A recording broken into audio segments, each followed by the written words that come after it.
Hora da correção de atividades. Na página 62, vamos falar sobre planificação de superfícies. Podemos observar a planificação deste cilindro. E, nas letras A, B e C, queremos saber quais sólidos geométricos serão formados a partir das planificações apresentadas. Vamos lá? Letra A, nós temos um cone. Letra B, pirâmide de base pentagonal. Letra C, pirâmide de base quadrada. A atividade número 1 pede que a gente consiga observar das planificações abaixo, marcar com X aquela cujo molde pode ser possível montar uma caixa cúbica, ou seja, montar um cubo. Lembre-se que para fazer um cubo, preciso ter que todas as peças se encaixem, fechando completamente. Portanto, a terceira figura é possível montar um cubo, pois é a sua planificação. E na letra B, podemos responder que esses outros moldes não formam uma caixa cúbica, pois, ao colocar as suas dobraduras e sobrepor, o modelo não vai se encaixar completamente, formando um cubo como a terceira imagem. Já na atividade 2, da página 63, observe que, para cada poliedro, você precisa lembrar quais as regiões planas nós vamos encontrar quando nós planificarmos, ou seja, desmontarmos esses poliedros. Observe que o primeiro poliedro, ele é um paralelepípedo ou também chamado de bloco retangular. Quais as regiões apresentadas vão formar as suas faces deste poliedro? Regiões quadradas e regiões retangulares. Já o cubo, ele tem todas as suas faces quadradas. Portanto, você deverá circular somente as regiões quadradas. A pirâmide de base quadrada, você deve circular os triângulos e o quadrado, que é a sua base.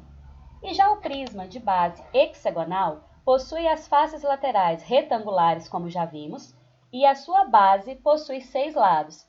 Portanto, deve-se circular os retângulos e as regiões hexagonais.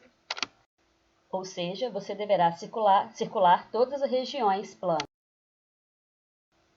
Já o exercício número 3 pede que a gente apresente, a partir dos dados que estão em 3 posições diferentes, entre essas figuras, qual delas vai representar a planificação deste dado.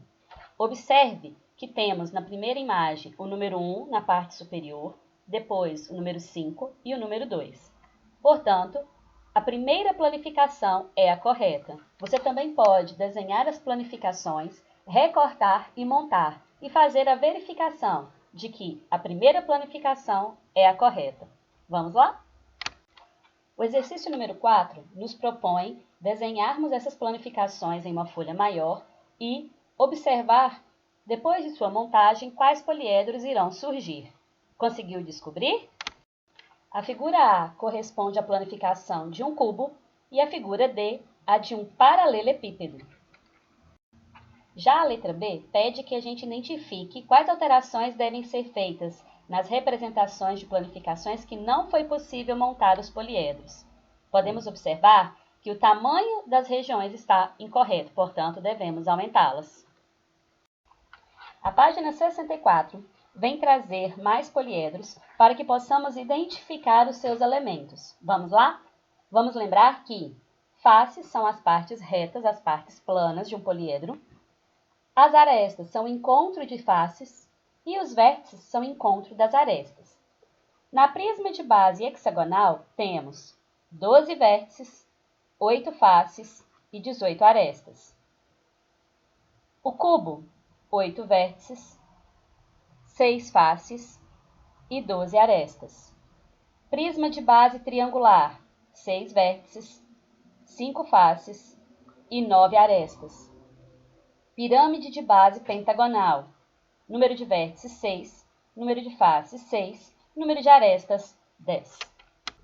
Já a atividade número 1, durante a aula de geometria, Júlia aprendeu uma regularidade presente nos poliedros.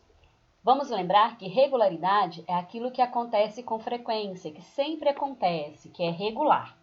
A professora nos ensinou que em um poliedro qualquer, o número de vértices mais o número de faces é igual ao número de arestas mais 2. Significa que se eu pegar qualquer poliedro, se eu pegar o número de faces dele mais esse número de vértices, sempre vai ser igual ao número de arestas somado mais 2. Vamos lá? Então, para descobrir na letra A, poliedro com 8 vértices e com 8 faces, juntos não vão dar 16? Então, nós vamos fazer a operação inversa. Se eu sei que o número de arestas mais 2 seria igual a 16, eu vou fazer a operação inversa, então. É só eu fazer 16 menos 2. Então, esse poliedro tem 14 arestas. Se eu tenho um poliedro com 8 vértices e 6 faces, eu vou ter, então, o valor de 14. Então, eu faço 14 menos 2, que é igual a 12 arestas, é a resposta. E na letra C, se eu tenho um poliedro com 14 vértices mais 8 faces, eu não vou ter o valor de 22? Portanto, eu faço 22 menos 2. Então, eu descubro que esse poliedro tem 20 arestas. Já no número 2, vamos considerar essa pirâmide com 10 arestas. Vamos indicar o polígono da base dessa pirâmide, ou seja, aquela parte que fica no fundo dela, sua base. Queremos saber o número de vértices e o número de faces. Depois você vai desenhar. Então, primeiro, polígono da base, ou seja, qual que é a região da sua base? Ela é um pentágono. Número de vértices, 6. Número de faces, 6. Então, você vai desenhar também uma pirâmide de base pentagonal. Na página 65, leia o que Fernando está falando e faça o que se pede no número 3. Pensei em um poliedro, ou seja, ele tem todas as suas partes retas, planas. Todas as suas faces são triangulares, ou seja, tem um formato de um triângulo, todas as suas faces. Marque com um X a figura em que Fernando pensou. Pense nas dicas e responda. É o primeiro? Não.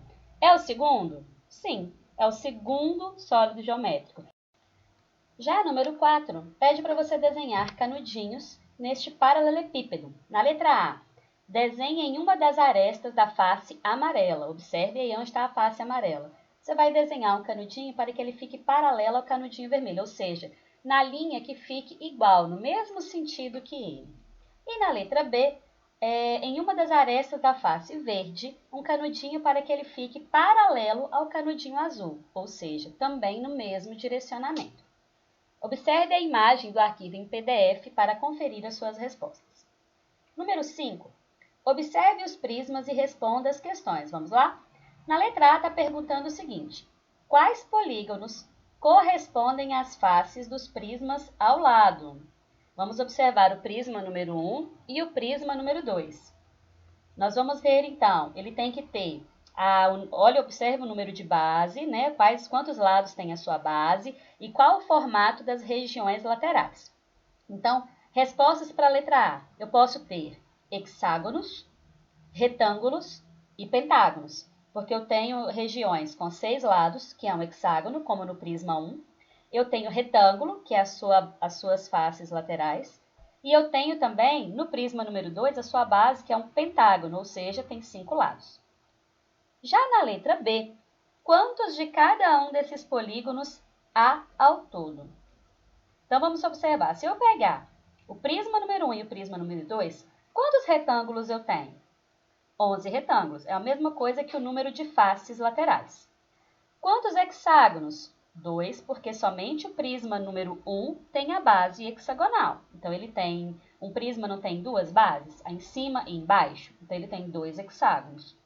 E o pentágono? Quantos pentágonos vão ter? Vamos observar que o único prisma que tem pentágono é o prisma número 2. Então, na sua base, as suas bases, tanto a de superior e a inferior, tem 5 lados. Então, 2 pentágonos. Então, vamos repetir? Quantos de cada um desses polígonos há ao todo? 11 retângulos, 2 hexágonos e 2 pentágonos. Volte às correções do gabarito em PDF, que vai ser enviado junto com a videoaula, para auxiliar as suas correções. E até a próxima!